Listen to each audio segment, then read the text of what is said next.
For nearly every body part you train, there's some absolutely golden movements that you can do, which will lead to most of your progress, right? At the same time, there are some exercises which are a complete waste of time. In this video, I'm going to share with you some of the most overrated exercises that you should completely avoid at all costs, as well as some of the most underrated exercises that you should use as a staple part of your routine. Now, it's worth noting that these have been tried and tested by me for over 15 years, right? So hopefully this will give you a head start to bypass the years that I took to realize this. So let's start off with biceps, because let's face it, right? Everyone loves biceps. The most overrated exercise for biceps, in my view, is the standing overhead cable curl. Put simply, this is just a flexing position. And to be honest, I don't know where it came from, right? But it will offer you zero benefit for muscle growth, because when you're curling the cable, the bicep isn't actually under any isolated tension. Not only that, you're also battling against stability to keep your arm in this really odd upright position, right? So it just detracts from the focus of being able to direct the force into your bicep. And so for that, it's a complete waste of time. Now, the second most overrated exercise for biceps, preacher curls. It's actually better for posing than it is for generating any real tension in your bicep. And the reason why is because your bicep is in a horizontal position for about half of the movement, right? When instead, it's actually meant to be worked in a vertical angle. So if you think about the extreme version of this, right? You wouldn't do a bicep curl in a horizontal position, okay? But with the preacher curls, you're in that horizontal angle for about 50% of the time.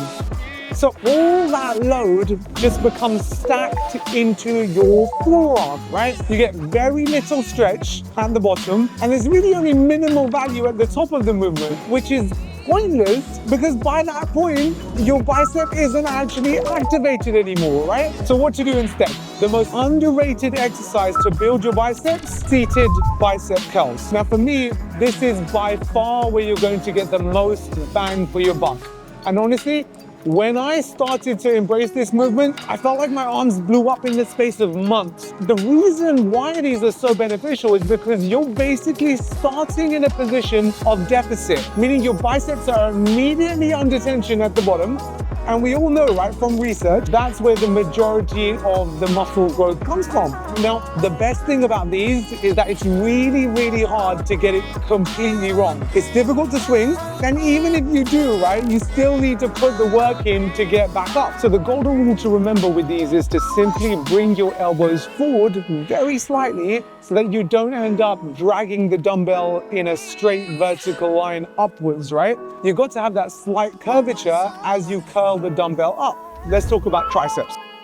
By far the most overrated exercise to do are dumbbell kickbacks. My advice, just do not do these under any circumstances. And I would go as far as to say they are a complete waste of time. The reason for this is because the angle of the dumbbell means that most of the movement is just coming from the joint. It's basically a hanging dumbbell most of the time throughout the movement. There's pretty much zero force to work against. And so therefore, all you end up doing is swinging the dumbbell like some sort of pendulum, right? Which is not what we want. Now on the flip side, one of the most underrated exercises for your triceps is the dumbbell skull crusher. Now, this is one of my favorite exercises because there is very little you can do to cheat your way through the movement. Now, the key to getting this perfect is three things, okay? One, set the bench at a slight incline so you've got a deeper stretch into your tricep. Number two, let your head hang off the bench so that you can really increase that range of motion. And number three, keep your elbows fixed into one place so that you're not accidentally cutting out parts of the movement which your tricep is meant to be doing. So for chest, now, despite most guys training their chest in every imaginable way, most guys are wasting their time on ego movements, right? So with that said, the most overrated exercise that you can do for your chest is the barbell bench press. Now, yeah, you heard me right. Although the bench press might seem like the OG of chest movements, right? It has a couple of major flaws. The first is that it locks your arms and your shoulders into a set angle. And if you haven't created that kind of good muscular balance across your rear delts and your upper back, it's actually going to eventually screw your shoulders up. And I can speak about that firsthand. The second problem is that you can't really get the depth in the range of motion, okay? Because the barbell basically hits your chest. So overall, this just becomes a typical ego exercise for most guys. Now, the best exercise you can do, by far the most underrated, is the dumbbell chest press. Although it does take a little bit of getting used to at the start, the dumbbell chest press gives your shoulders the freedom it needs to adjust to your own body type. Your hands are not locked in that set angle, but most importantly, you can leave your ego at the door and get a deep stretch at the bottom of the movement because the bar isn't really there to hit your chest. That's really what makes the difference with this exercise, and it's the silver bullet for your chest routine. So focus on getting the dumbbell as low as you can, allow your chest to be at full stretch, tense your upper back, and push right through the entire range of motion. Back. Now your back is the single most important area for your upper body. Not only does it give you that broader look, it gives you the width and the depth to your entire torso, right? It really helps to create that kind of healthy balance to the work that you're probably overdoing on your chest and your front delts, right? Now, for me, the most overrated exercise for your back is the dumbbell pullover. It requires really good muscle-mind connection, okay? That's to your lats. And if you're not an advanced lifter, you're probably going to engage your chest in the exercise, and that will really hinder your focus to get into your lats, which is what you're meant to do. Not only that, it's quite an awkward setup, okay? It's a little bit dangerous when you get the dumbbell up, especially when it gets particularly heavy, in case it actually falls on your face, right? And overall, it isn't really going to give you much benefit unless you do go heavy with that dumbbell. Now for me, the most underrated exercise that you can do for your back are pull-ups. To me, these are the king of upper body exercises, right? And the reason why I say that is because it directly correlates with overall muscular growth to your physique. So what I'm saying is, if you can do 10 pull-ups with good form, you're guaranteed to look noticeably better, noticeably muscular.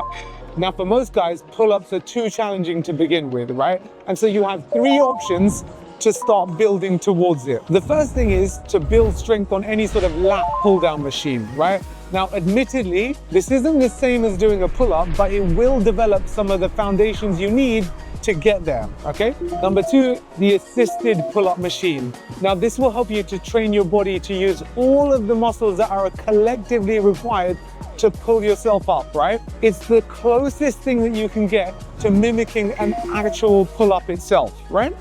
The third thing, cheat reps. If you can use the weight down to slowly engage your lats and jump up, also known as negative reps, you can use that as a basis to build the strength to eventually do a single unassisted pull-up. By doing that, you can start combining real pull-ups with a few cheat reps. So eventually, you can do a full set of 10 without the need for you to jump up to the top.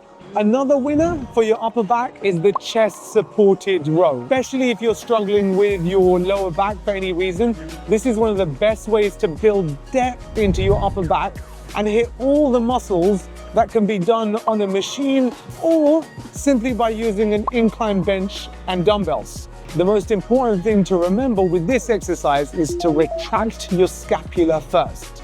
Think of this as sort of 2 separate movements, right? One is to pull your shoulder blades back, and the second is to pull your elbows backwards, okay? The most common mistake on this exercise is where people use their biceps and don't really engage their upper back. Now, the whole point is that you have a scapular retraction so that you can prime your upper back to engage in the movement and focus on bringing your elbows backwards instead of using your bicep as this sort of hinge to get the weight backwards. Legs. Now, I'll start off by saying, I injured my back over 15 years ago by squatting without proper form, okay? I can admit that. So not only do I know what causes lower back injuries, but I also have become a bit of an expert in how to train my legs without putting my lower back at risk. So with that said, the most overrated exercise that you can do for your legs barbell squats. Now, with this exercise, the risk to reward ratio just isn't there. Now, perhaps I'm speaking from my own bad experience, right? But one thing is for sure, barbell squats is an exercise that requires skill, okay? You've got to bear that in mind. And when you do an exercise that requires a high level of skill, with the need to progressive overload with the weight, you're gonna put that into your spine, and it's not worth it for most guys, because there are so many exercises that you can do which are as effective but much safer for your lower back. I will caveat this by saying if you do want to do squats, then just be sure to leave your ego at the door, right? And learn to stay on the side of caution with lower weights. For me, the winner, the most underrated exercise for your legs, walking dumbbell lunges. Not only are these really difficult, right? But most importantly, they're really safe for your lower back. Now, because lunges are driven through a single leg, it offers a level of safety for your lower back that is very rarely seen in any other leg movement. You can go heavy and generate a massive stimulus in your glutes, which is actually the biggest muscle in your body, right? Now, the key thing to remember with your lunges is one, take a slight stance outwards when stepping forwards on each leg. You don't have to put one foot directly in the other, right? In fact, creating that extra bit of space towards the side will not only make it feel more natural, but it will also give you a deeper range of motion. The second thing is to press your front foot by the heel. Now, the more you think about pushing the front heel into the ground, the more you'll connect to that front leg glute, right? Now, this is also going to give you the help to avoid using the back leg or the back foot to support you when getting up, because we want the front foot to do the work. And number three, don't let your back leg knee touch the floor. You want to keep your knee just above the floor at the lowest point. Now, this will help keep the tension in your glute. Otherwise, you'll end up taking a mini rest between each set with one of your knees, and that just makes the whole exercise feel a little bit disjointed, right? So you've got to keep that knee just above the floor. And finally, one that has to be mentioned as a staple exercise that you've got to keep in your routine are dips, okay? Now, this is up there with pull-ups, and it shares a lot of the same principles, okay? If you can get to the point where you're doing unassisted dips, you're going to look better than 90% of men out there, right? But in order to get to that point, you should ideally be using an assisted dip machine, okay? Now, dips are one of those exercises which will hit both your triceps and your chest, depending on where you grab the bar from, okay? A closer grip will emphasize your triceps, whereas a wider grip will emphasize your lower chest. Assisted dips are the best way to build towards the strength you need for clean reps, okay? But unlike pull-ups, you can make progress in these surprisingly quickly. And once you get to 10 reps by yourself, you can move on to weighted dips, which is where you'll really see a noticeable difference in your physique. Now, the key thing to remember with dips is to avoid shrugging your traps. You want to avoid that look like your neck is being swallowed up by your shoulders. And instead, you need to have an open scapula whilst keeping your shoulders away from shrugging up to your ears.